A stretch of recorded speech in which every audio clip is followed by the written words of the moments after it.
Un homme est mort, la BD de Chryssé Davodo, bientôt en breton. Peut-être, c'est du moins le souhait de Jérémy Costiou. Bretonnant, le jeune Finistérien s'est tourné vers une nouvelle plateforme participative régionale pour financer la traduction et l'édition de cette bande dessinée.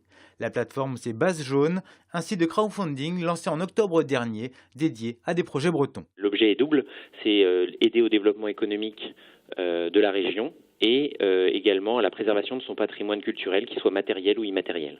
Tous les projets qui sont portés sur Base Jaune sont soit des projets en Bretagne pour la Bretagne, soit des projets hors de Bretagne, mais pour la Bretagne, pour le rayonnement de la région Bretagne. Un mode de fonctionnement qui a rapidement séduit Jérémy Costiou. Bon, la traduction de fait, elle est faite par un breton local. Après, l'impression est faite aussi au niveau local. Du coup, c'est vrai que c'est cohérent de faire ça, on va dire, en circuit court, entre guillemets. Aujourd'hui, Jérémy a besoin de 9 900 € pour lancer l'édition d'Un homme est mort en breton. Il s'est tourné vers Base Jaune pour l'accompagnement personnalisé de son projet. En site de financement participatif, il y a des milliers de projets qui sont un peu acceptés, entre guillemets, un peu n'importe comment. Enfin, il n'y a pas forcément de suivi ni de contrôle, donc c'est un peu dommage. Alors que là, sur Base Jaune, on est accompagné par les créateurs. Ils nous conseillent, ils nous guident, et puis nous aussi, on est visible, quoi. Ils font de la pub, ils sont bien implantés aussi au niveau local. Donc le but, c'est quand même d'être vu pour pouvoir être soutenu. À ce jour, Jérémy a récolté 10% de la valeur du projet.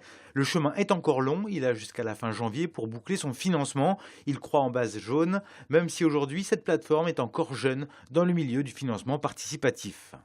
Il faut être patient, il faut accepter quelque part d'être un peu pionnier, et donc d'être un peu mis en difficulté au début, mais je pense que avec le temps, le site sera connu, mes projets aussi pourront aboutir comme ça. Pour soutenir le projet Un homme est mort en breton, rendez-vous sur le site internet de Base Jaune.